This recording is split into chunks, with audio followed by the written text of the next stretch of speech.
دنیا کو بھلا کر تھوڑا سا رفیق مسلح بننے کی ضرورت ہے، رفیق مناجات بننے کی ضرورت ہے، ہمدم خدا بننے کی ضرورت ہے۔ جو ہمدم خدا بن گیا، جو جلیس خدا بن گیا، جو خدا کو یاد کرتا رہا، جو مناجات الہی میں رہا، اسے قبر کی تنہائی کا کوئی ڈر نہیں ہے، اس کا مونس و ہمدم خدا ہے۔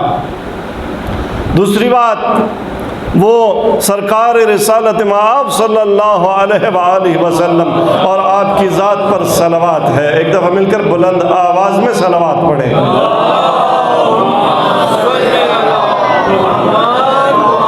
سرکار فرماتے ہیں اکثر الصلاۃ علیہ، مجھ پر کثرت سے صلوات بھیجا کرو، اس لیے کہ مجھ پر صلوات نور فی القبر و نور علی الصراط و نور فی الجنہ، مجھ محمد اور میری آل پر کثرت سے صلوات بھیجنا یہ قبر کا نور ہے، قبر کی تاریکی نورانیت میں بدل جاتی ہے۔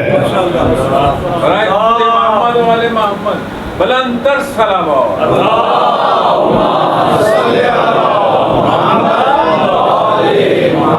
تیسرا کام، اول وقت پر نماز پڑھنا اور نماز کے رکوع کو آرام کے ساتھ، طمأنینہ کے ساتھ، مکمل سکون کے ساتھ رکوع کا ذکر ادا کرنا، اس لیے کہ سرکار کا فرمان ہے کہ آپ نے فرمایا کہ جس نے اپنا رکوع مکمل کیا اس کو وحشت قبر کا کوئی خوف نہیں ہوگا۔ من اتم رکوعہ لم تدخلہ وحشت فی القبر، جس نے اپنا رکوع مکمل کیا، اس سے آپ کی وحشت قبر ختم ہو جاتی ہے، قبر کی تنہائی ختم ہو جاتی ہے۔ اس کے بعد اگلا کام جو مرنے والا خود اگر کر کے گیا تو اس کی قبر نورانی ہوگی، وہ یہ کہ صدقہ دینا قبر کی تاریکی سے بچنے کے لیے اپنی زندگی میں۔ ایک اور کام وہ ہے مرنے والے کے لیے نماز وحشت قبر ادا کرنا۔ جب آپ زندہ ہیں، جب بھی خبر ملے کوئی مومن اس دنیا سے چلا گیا، اس کی شب اول قبر ہے، آپ کیا کریں؟ اس کے لیے 2 رکعت نماز وحشت قبر، نماز عشاء کے بعد پہلی رکعت میں حمد کے بعد آیت الکرسی پڑھ کے دیکھ کر بھی پڑھ سکتے ہیں، جنہیں حفظ ہے وہ حافظے سے پڑھ لیں، اور دوسری رکعت میں حمد کے بعد 10 بار سورہ قدر انا انزلناہ فی لیلۃ القدر، باقی صبح کی نماز کی طرح۔ جب نماز ختم ہوئی اگر عربی میں دعا پڑھ سکیں تو عربی میں، نہیں تو اپنی زبان میں، بار الہ میں نے یہ جو 2 رکعت نماز ادا کی ہے، اس کا ثواب فلاں مومن، اس کا نام لیں، اس کے والد کا نام لیں کہ یہ اس کی قبر تک پہنچا دے اس کا ثواب۔ اب خداوند تبارک تعالیٰ ادھر تمہاری دعا ختم ہوتی ہے، 1000 ملائکہ کو اللہ تبارک تعالیٰ حکم دیتا ہے جاؤ اس نماز کے بدلے میں جو فلاں مومن نے مرنے والے کے لیے پڑھی ہے، میرے 1000 ملائکہ جاؤ اس مومن کی قبر پر اور اس کے لیے دعا کرو۔ محمد والے محمد بلند کر چلاؤ۔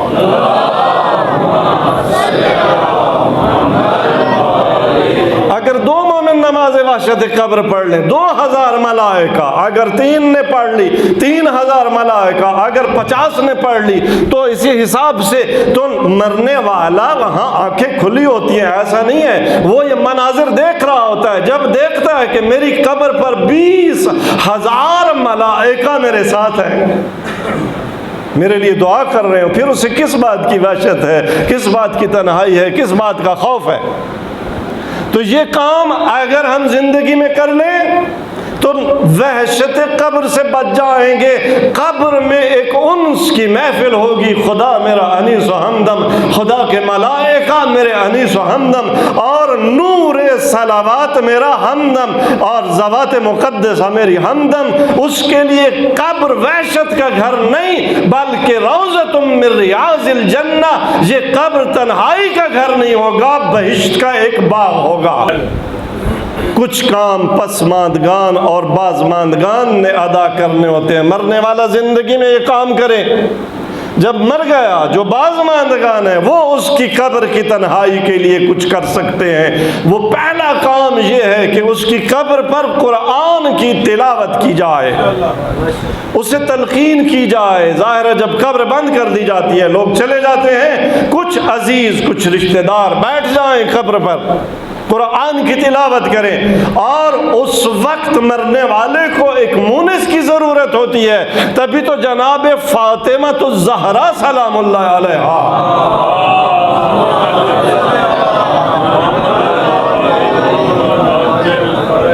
بی بی دو عالم نے جناب امیر المومنین علی بن ابی طالب کو یہ وصیت کی کہ یا علی جب مجھے دفن کر دینا تو میری قبر پر وجلس عند رأسی قبالۃ وجہی، علی میری قبر پر میرے سر کے مقابل میرے چہرے کے سامنے بیٹھ جانا، فَأَكْثِرْ مِن تِلَاوَةِ الْقُرْآنِ وَالدُّعَاءِ، اے علی جب مجھے دفن کر لینا میری شب اول قبر میرے چہرے کے سامنے میرے سر کے سامنے بیٹھ کر اکثر زیادہ کثرت سے قرآن کی تلاوت کرنا، دعا کرنا، فَإِنَّهَا سَاعَةٌ کہ یہ وہ گھڑی ہے يَحْتَاجُ الْمَيِّتُ فِيهَا إِلَىٰ أُنْسِ الْأَحْيَاءِ، اس گھڑی مرنے والے کو ضرورت ہوتی ہے کہ جو زندہ ہیں وہ اس کے ساتھ انس بنائیں۔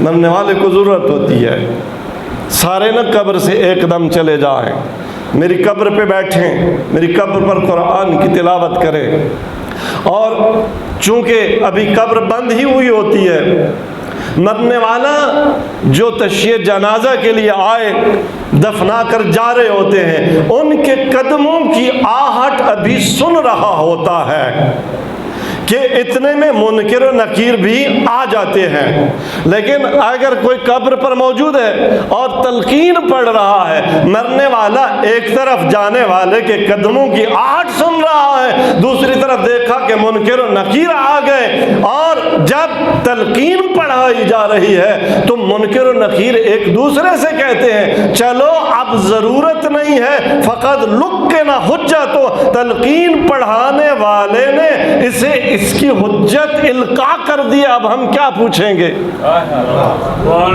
اب ہم کیا پوچھیں گے؟ تو بنابری کثرت سے مرنے والے کی قبر پر بالخصوص شب اول وقت اول یعنی دفن کے فوراً بعد تلقین اور قرآن کی تلاوت کرنا، یہ وحشت قبر سے امان کے لیے ہے۔ ویسے بھی مردوں کی قبر پر کثرت سے جایا کرو۔ امام موسیٰ کاظم علیہ السلام سے پوچھنے والے نے پوچھا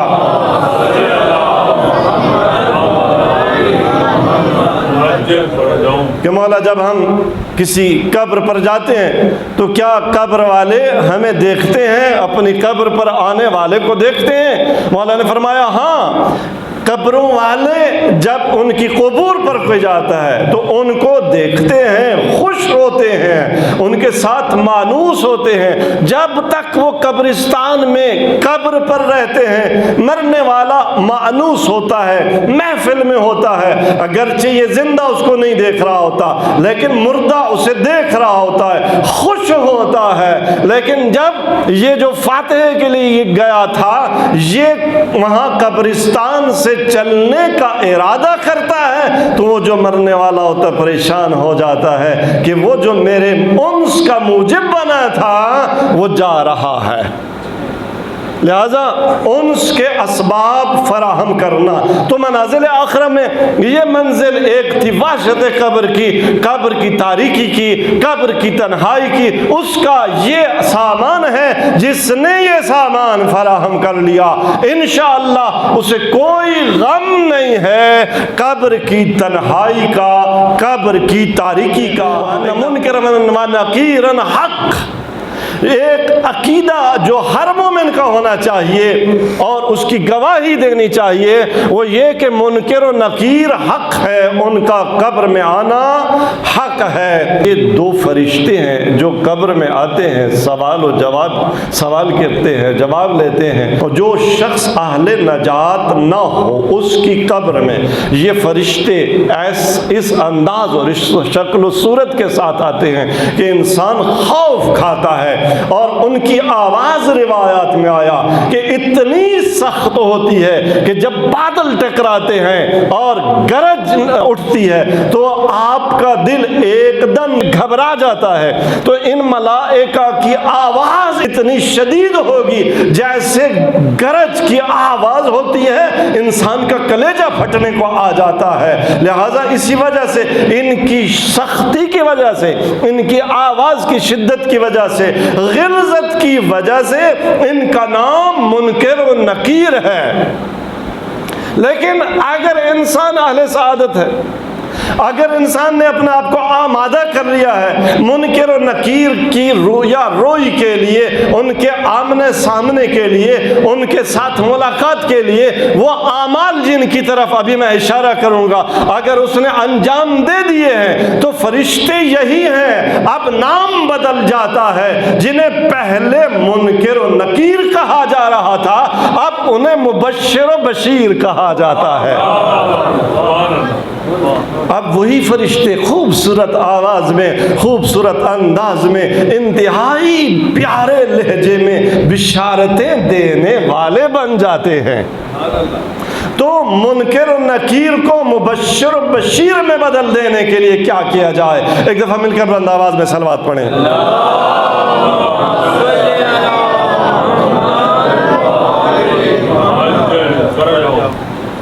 منکر و نکیر کو مہربان بنانے کے لیے سب سے پہلا کام، پہلے بھی عرض کیا، وہ عقائد کی مضبوطی ہے۔ ظاہر ہے منکر و نکیر کے چند گنے چنے سوالات ہیں۔ من ربک، تیرا رب کون ہے؟ من نبیک، تیرا نبی کون ہے؟ من امامک، تیرا امام کون ہے؟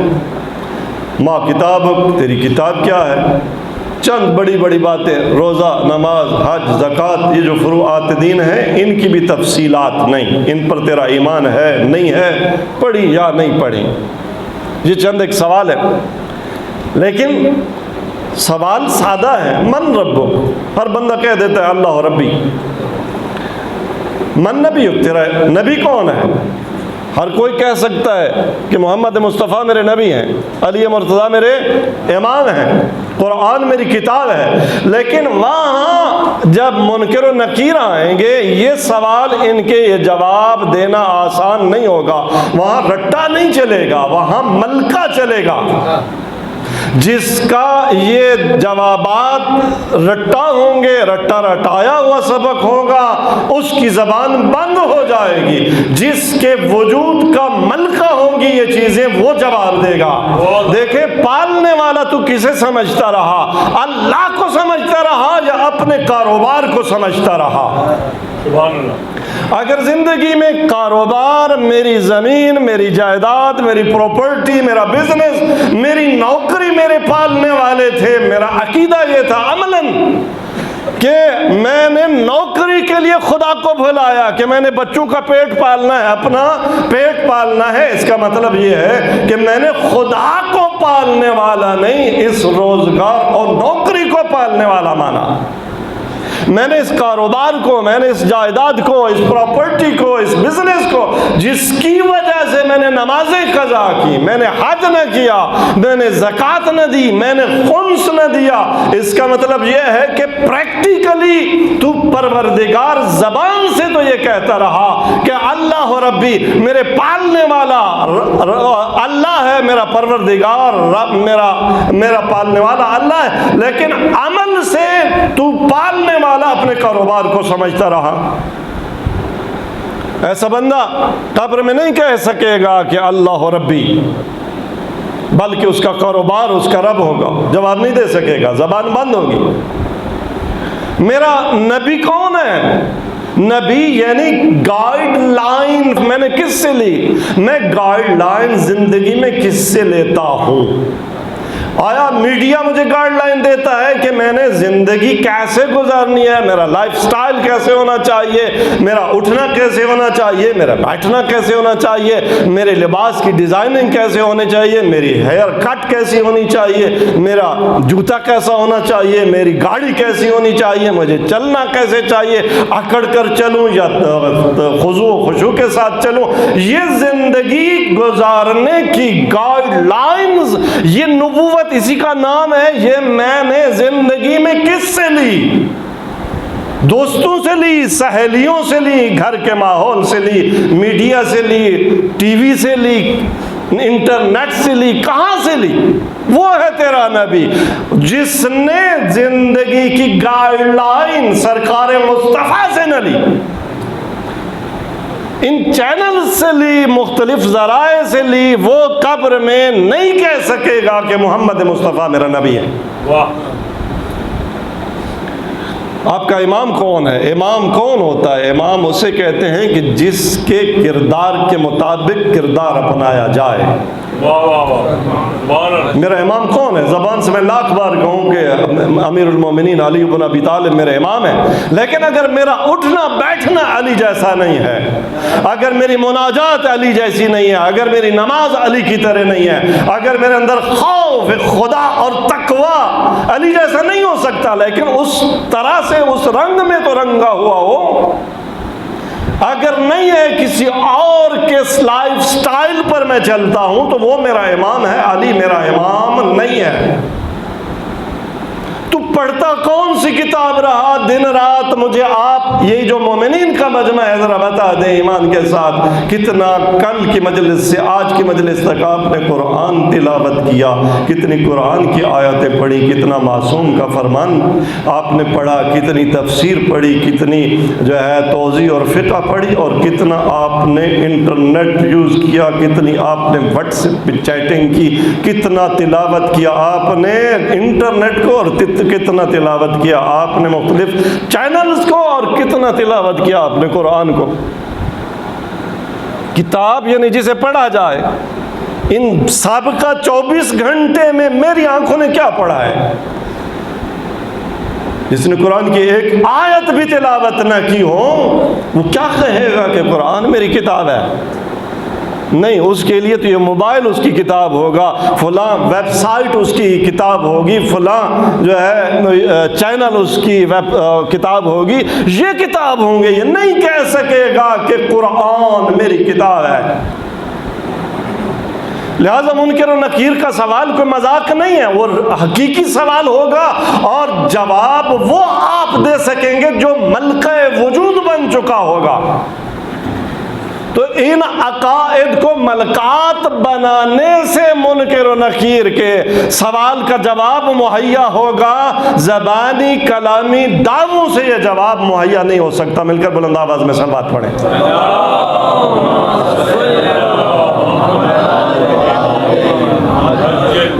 یہ تیاری ضروری ہے، لیکن ایک مدد ہے جو مہیا کرنی ہے، جو اس ساری نالائکیوں کے باوجود وہاں کام آئے گی۔ کہتے ہیں علامہ طباطبائی علیہ الرحمہ نے ایک واقعہ نقل کیا ہے۔ سید جواد کربلائی ایک عالم دین ہے کربلا میں، اور کربلا سے باہر جیسے ہم علماء بعض اوقات تبلیغ کے لیے جاتے ہیں مختلف دیہاتوں میں، ماہ رمضان میں چلا گیا، محرم میں چلا گیا، تو یہ کربلا سے باہر ایک گاؤں میں گئے تبلیغ کے لیے۔ اس گاؤں میں ایک بزرگ تھے جو اہل سنت تھے، لیکن منافق نہیں تھے، بغض علی نہیں تھا دل میں، تعلیم نہیں تھی، حق کا پتہ نہیں تھا۔ تو ان کے ساتھ اس عالم کی سید جواد کی ملاقات ہوئی، پتہ ہے بھئی وہ اہل سنت ہیں اور چاہتے ہیں کہ ان کو آہستہ آہستہ راہ راست دکھایا جائے، راہ ہدایت دکھایا جائے۔ تو رسم ہے، ہر قبیلے کا سردار ہوتا ہے، تو انہوں نے اس سے پوچھا، اس اہل سنت بزرگ سے پوچھا کہ آپ کا سردار قبیلے کا کون ہے؟ شیخ قبیلہ کہتے ہیں، اس نے اپنے سردار کا تعارف کروایا، فلاں کا بیٹا ہے، فلاں ہے، یہ اس کی خصوصیات ہیں، یہ ہمارا سردار ہے۔ تو پھر اس بزرگ نے اس عالم دین سے پوچھا کہ آپ یہ بتائیں کہ آپ کا سردار کون ہے؟ جب انہوں نے پوچھا نا کہ آپ کا سردار کون ہے، انہوں نے کہا کہ ہمارا سردار وہ ہے کہ ہماری جو بھی حاجت ہو وہ پوری کرتا ہے۔ اچھا، ہم اگر شرق عالم میں ہو اور ہمارا سردار غرب عالم میں ہو، ہم غرب عالم میں ہوں اور ہمارا سردار شرق عالم میں ہو، اگر ہمیں کوئی مشکل پیش آ جائے تو ہماری مشکل کشائی کرتا ہے۔ جب انہوں نے اپنے سردار کا یہ تعارف کروایا تو بزرگ نے پوچھا کہ اچھا، اتنا اچھا سردار، اس کا نام کیا ہے؟ انہوں نے کہا سردار علی۔ سردار علی۔ اب اسے نہیں پتا کس علی کا نام لے رہا ہے۔ محفل یہیں پہ برخاست ہو گئی، انہیں واپس آنا پڑا، واپس آ گئے۔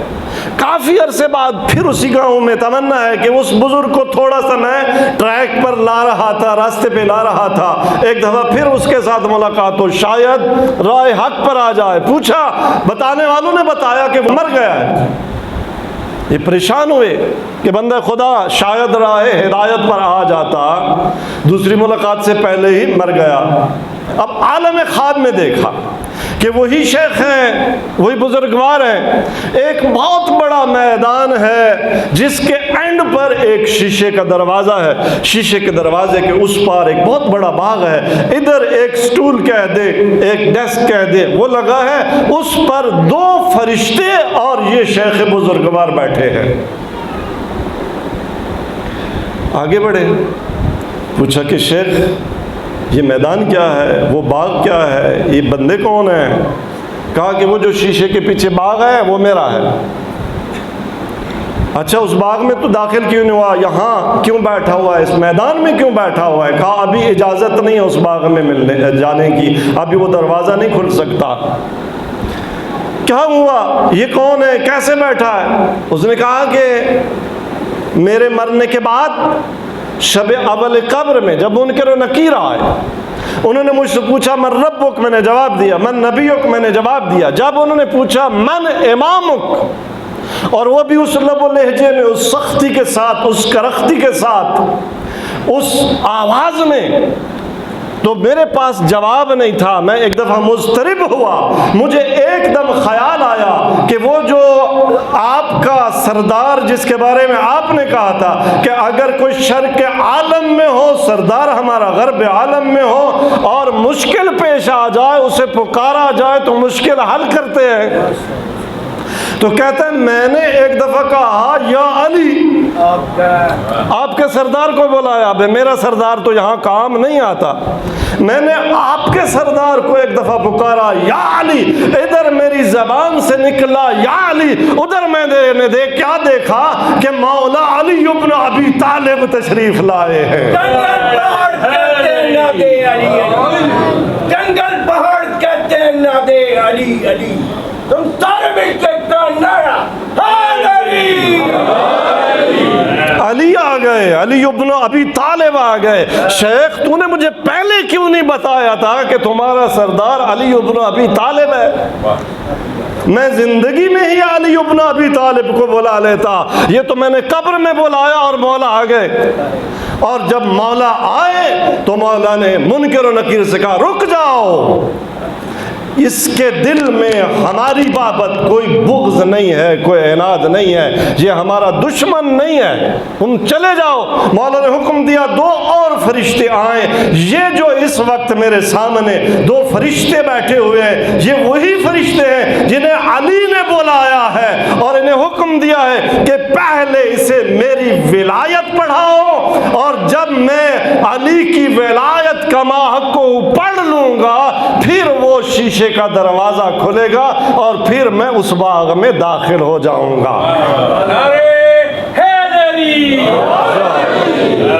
یہ ہے قبر کے منکر و نکیر کے لیے بندوبست، اللہم ارزقنی شفاعت الحسین یوم الورود، ایک دعا مانگا کرو، بار الہ جس دن قبر میں داخل ہونا ہے نا، اس دن کے لیے مجھے حسین کی شفاعت نصیب فرما۔ ہاں عزادارو، یہ حسین پر رونا، یہ حسین کے مجلس میں آنا، یہ حسین کی ماں زہرا کو پرسا دینا، یہ آپ کی قبر کو نورانی۔ حسین وہ مظلوم ہے جس پر نانا روئے، حسین وہ مظلوم ہے جس پر ماں زہرا روتی رہیں، حسین وہ مظلوم ہے جس پر نہر فرات کے کنارے علی روتے رہے۔ عزادارو، حسین وہ مظلوم ہے کہ جب مولا امام حسن مجتبیٰ کو زہر مل چکی ہے، جگر کے ٹکڑے کٹ کٹ کر آ رہے ہیں، اس کمرے میں جہاں امام حسن مجتبیٰ کا بستر ہے، مظلوم کربلا داخل ہوئے، امام حسن مجتبیٰ کو زہر کے عالم میں دیکھ کر، اس عالم میں دیکھ کر حسین رو رہا ہے اور پوچھ رہا ہے، بھیا یہ بتا کس نے آپ کو زہر دی؟ جب یہ جملہ فرمایا نا امام مظلوم کربلا نے، امام حسن مجتبیٰ جنہیں زہر مل چکی ہے فرماتے ہیں، حسین چھوڑ دیں اس بات کو، لا یوم کا یوم کا یا ابا عبداللہ، حسین جو مصیبت آپ پر آنی ہے وہ کائنات میں کسی پر نہیں آئے گی، تم مظلوم عالم ایسا کہ تجھ جیسا کوئی مظلوم نہیں ہے۔ حسین 30,000 حرام زادوں کا لشکر تیرے اوپر حملہ آور ہوگا، ان کا دعویٰ یہ ہوگا کہ من امت جدنا، کہ وہ ہمارے نانا کی امتی ہیں، لیکن حسین وہ تیری حرمت کو پامال کر دیں گے۔ امام حسن مجتبیٰ عزادارو اپنے آخری وقت میں مظلوم کربلا پر گریہ کر رہے ہیں، مظلوم کربلا کا ماتم کر رہے ہیں، فرما رہے ہیں حسین تو اتنا بڑا مظلوم ہے کہ تجھ پر جنگلوں کے حیوانات روئیں گے، تجھ پر سمندروں کی مچھلیاں روئیں گی، لا یوم کا یا ابا عبداللہ۔ یہی وہ مقام تھا کہ امام حسن مجتبیٰ نے مادر قاسم کو کوئی وصیت کی اور ایک تعویذ لکھ کر دے دیا کہ اگر کبھی کوئی مشکل وقت آ جائے، اے ام قاسم یہ تعویذ کھول لینا۔ بس عزادارو عاشور کی شب آ گئی، مظلوم کربلا میں اپنے ساتھیوں کو بتا رہے ہیں کہ جو بھی میرے ساتھ ہے کل وہ شہید ہو جائے گا، کہ اتنے میں آخر محفل میں شہزادہ قاسم بیٹھے ہوئے ہیں، 9 سال کی عمر ہے، یہ شہزادہ کھڑا ہوا، پوچھا چچا کیا کل مجھے بھی شہادت نصیب ہوگی؟ مظلوم کربلا نے پوچھا بیٹا یہ بتا کہ آپ کے لیے موت کیسی ہے؟ تو اس وقت حسن کے لال نے فرمایا، چچا جان احلا من العسل، فرزند حسن مجتبیٰ کے لیے موت شہد سے بھی زیادہ شیرین ہے۔ جب یہ جملہ سنا مظلوم کربلا نے فرمایا، میرے لال کل تو کیا میرا علی اصغر بھی شہید ہو جائے گا۔ جب علی اصغر کی شہادت کا نام آیا نا، قربان جاؤں حسن کے لال سے، غیرت حسنی میں تڑپا، پوچھا چچا کیا اشکیا خیموں میں آ جائیں گے؟ فرمایا نہیں میرے لال، میں خود علی اصغر کو پانی پلانے لے جاؤں گا اور میں کہوں گا اے حسن کے لال، اے کاش تیری یہ آرزو پوری ہوئی ہوتی، لیکن ایک وقت ایسا آ گیا تھا اشکیا نے خیموں کو آگ لگا لی تھی اور تیری بہنوں اور پھپھیوں کی چادریں اور نیزوں کی انیوں سے اتاری جا رہی تھی۔ بس عزادارو، بعض اہل منبر ایک روایت پڑھتے ہیں، اگرچہ مجھے مقتل میں نہیں ملی، کہ شب عاشور ایک مکالمہ ہے حضرت عباس اور علی اکبر کے درمیان۔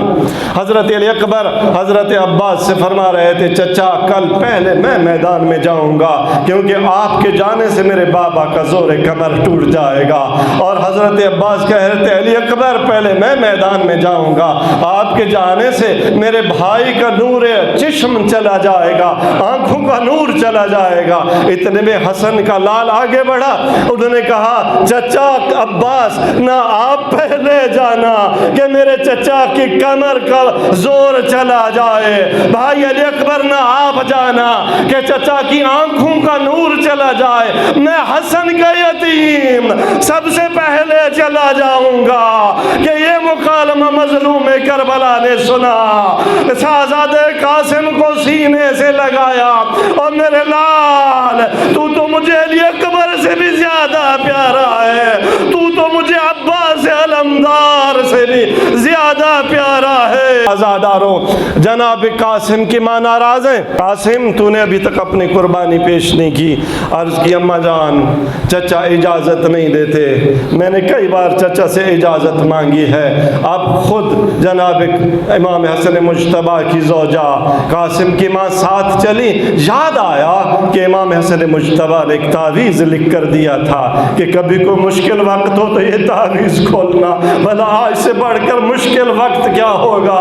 اب جو تعویذ کھولا دیکھا کیا لکھا ہوا ہے، امام حسین کے نام ایک تحریر ہے، اور میرے بھائی میدان کربلا میں عاشور کے دن اور جب آپ پر مشکل وقت آ جائے میرا قاسم اجازت مانگے اور میرے لال کو اجازت دے دینا، اور جب مظلوم کربلا کے سامنے اور بھائی حسن مجتبیٰ کی تحریر آ گئی، چومی آنکھوں سے لگائی، ایک جملہ کہا، اے شہزادے قاسم اتمشی برجلک الی الموت، اے قاسم اپنے قدموں پر چل کے کیا موت کی طرف جانا چاہتا ہے؟ اور مقتل کہتی ہے کسی شہید کا الوداع ایسا نہ تھا، لیکن حسن کے یتیم کا الوداع ایسا تھا۔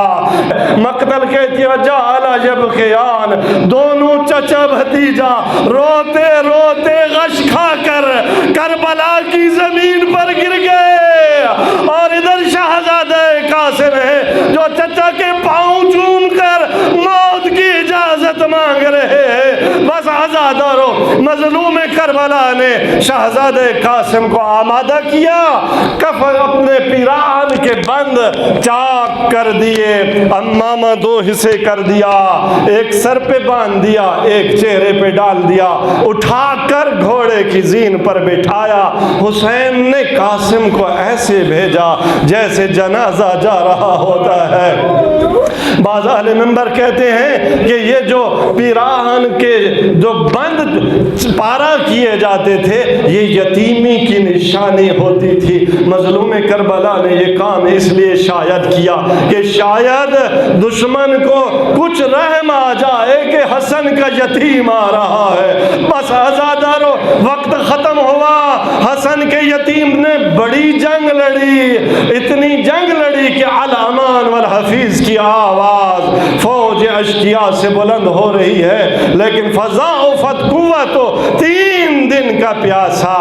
ایک وقت ایسا آ گیا، تھک گیا، خیمے واپس آیا، چچا کا سلام کیا، زخم لگے ہوئے ہیں، پیاس سے نڈھال ہیں، خون بہ رہا ہے، کہتے ہیں چچا العطش قد قتلنی، چچا پیاس نے مار ڈالا ہے، اگر تھوڑا سا پانی کا بندوبست ہو جاتا میں کوئی اچھی جنگ لڑتا۔ اپنی انگوٹھی اپنے بھتیجے کے منہ میں دی، تھوڑا سا آفاقہ ہوا، حسین نے پھر روانہ کیا۔ بس آزادارو، اب فوج میں یہ اعلان ہوا کہ یک پارج کی ایک ساتھ حملہ کیا جائے، ہر طرف سے حسن کے یتیم پر حملہ۔ ایک دفعہ حسن کا یتیم جس طرح چاند بادلوں میں چھپ جاتا ہے فوج کی گھٹا میں چھپ گیا۔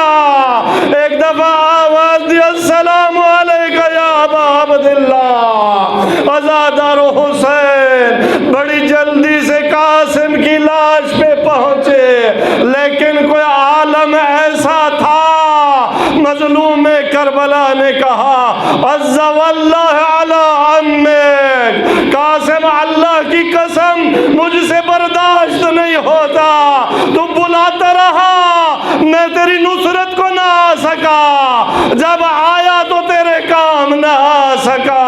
کوئی فوج اشکیا نے ایسا کام کیا تھا، عزادار و قاسم کی لاش کے ٹکڑے ٹکڑے ہو چکے تھے۔ کچھ اس طرح سے جب چچا نے میدان کربلا میں بھیجا تھا نا، اٹھا کر زین پر سوار کیا تھا، لیکن جب لاش اٹھائی نا، مقتل یہ کہتی ہے کہ لاش کا عالم ایسا تھا، قاسم کی لاش کے اعضاء کچھ اتنے بکھر چکے تھے کہ قاسم کا سینہ تو چچا کے سینے سے لگا ہوا تھا، لیکن قدم کربلا کی خاک کو چوم رہے تھے۔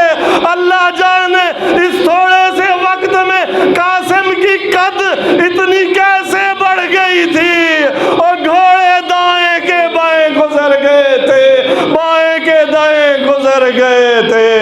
الا لعنت اللہ علی القوم الظالمین وسیعلم الذین ظلموا ای منقلب ینقلبون۔